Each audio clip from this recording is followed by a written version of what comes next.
Shannon here. I am excited to give you a sneak peek into the World Geography class that I am doing with Arise Home Education. So this is the online class that's the live version. We use the coursework, the Let's Study World Geography complete set curriculum that I created. That's over on captivatingcompass.com. When you purchase the full live course session, you get a coupon code for a deeply discounted discount code for the curriculum that we use through the weekly homework part. So there's the live sessions and then there's the homework. So I'm going to show you what the homework looks like so you can get a sense of what is going to be on your students' I suppose plate, if you will, for each week as they are looking as you're considering the class. Okay, so let's jump into that. I'll give you a quick walkthrough and then show you a little bit about the different pieces. All right, let's go.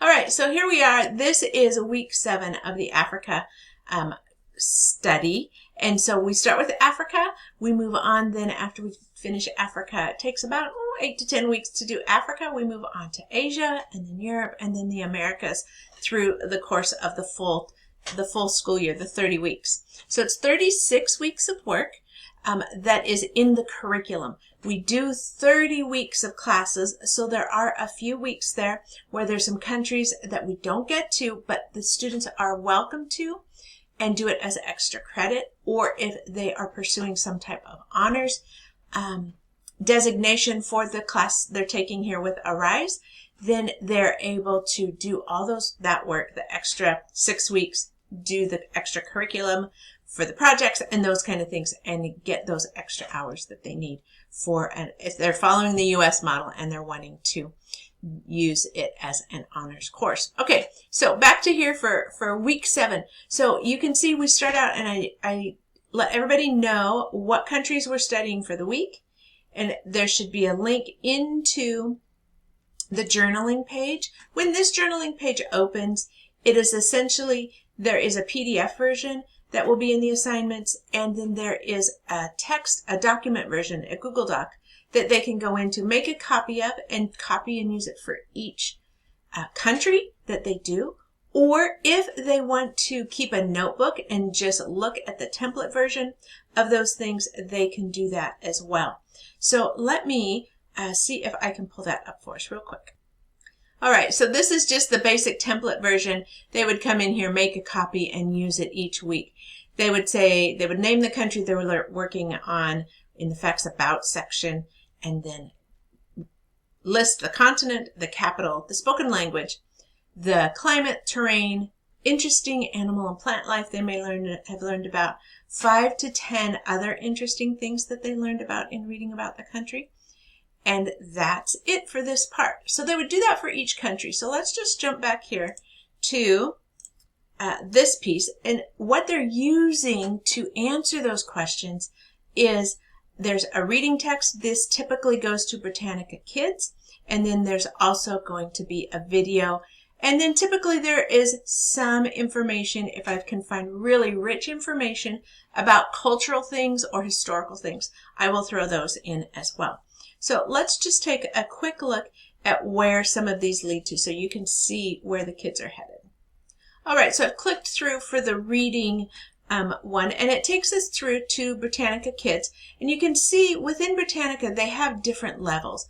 I've chosen the middle level for 6th to 8th grade. While this is a high school course, and students are very welcome to choose the 9th grade and up, and especially if they were doing honors courses, that's what they would need to be using to get that richness and that rigor. But what the goal here is to choose what is appropriate for your student's skill level. So if they are a struggling learner, then maybe there are reasons to use a lower grade level for the reading. If this is where they're at, and this is the student's one is a good middle ground for them to read it and be able to digest it and internalize it and work with it a little bit better, then use that one. If they need to be using the Scholars one, then they need to click through.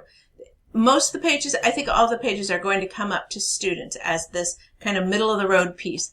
They're going to read through the different information. There's an introduction, and then the land, the people, economy, government, and history. This is one of the places that they're going to go to glean that information that they are using to fill out that journaling page, okay?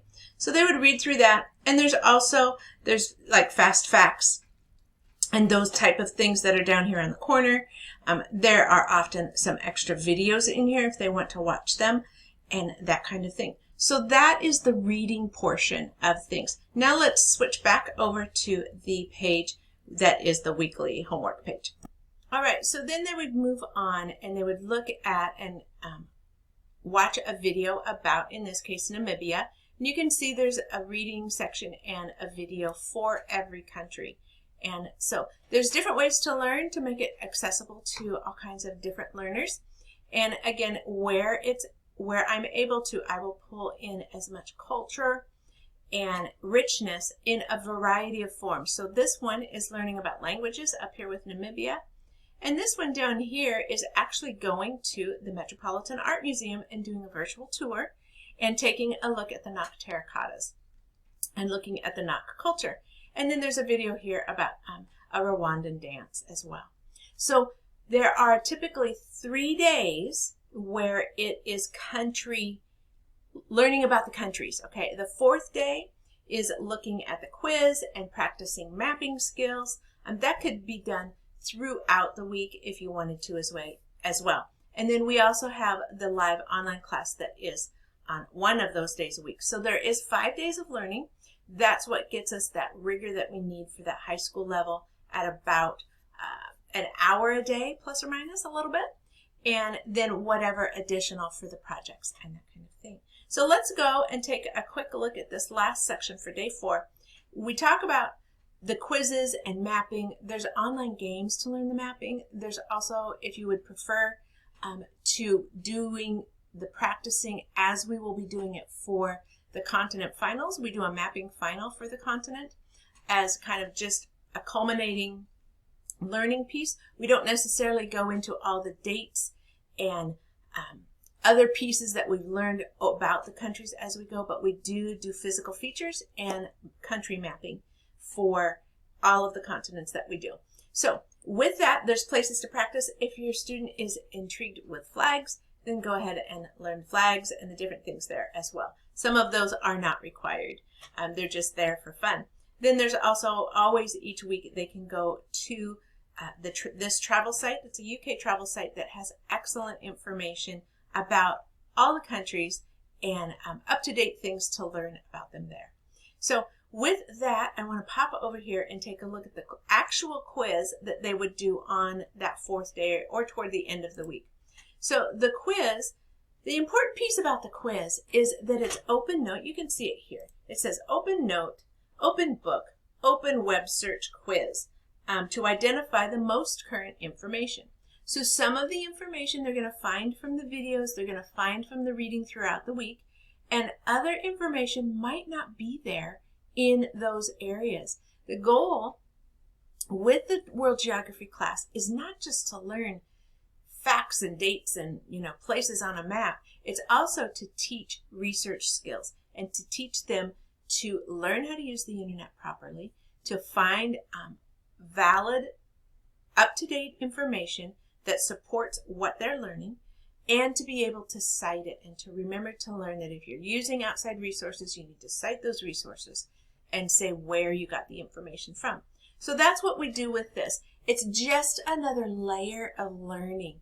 It has the same weight as the weekly lessons in point value. There's no stress involved in it. It's just a way of funneling knowledge down from every country to a few things about each country and then onward and so forth with that. So you'll find that some things do go back to the videos and the different things there. And then you'll also find as we come down, in this case specifically, they are going to be asked for natural resources and crops for each country. And they're always going to be asked for the capitals because we want them to recognize the capital and the country together. And then I ask them to go and look for 2 current events for the countries that they have studied that week. And then anything else that they've learned that was exciting and interesting.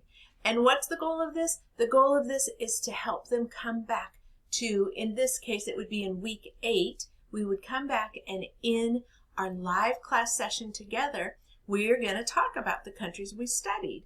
And so it's teaching them to prepare to present as well.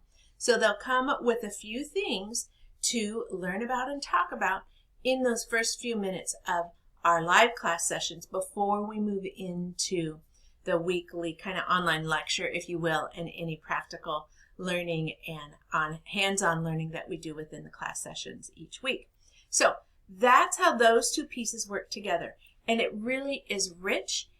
In the beginning, it might feel a little cumbersome, but they will get the rhythm of it. And like anything, it just takes a few weeks to find the groove and get there with it, and submitting the different things and learning each student's style for wanting to create it. All right, I think that's it. Let me just come back one second.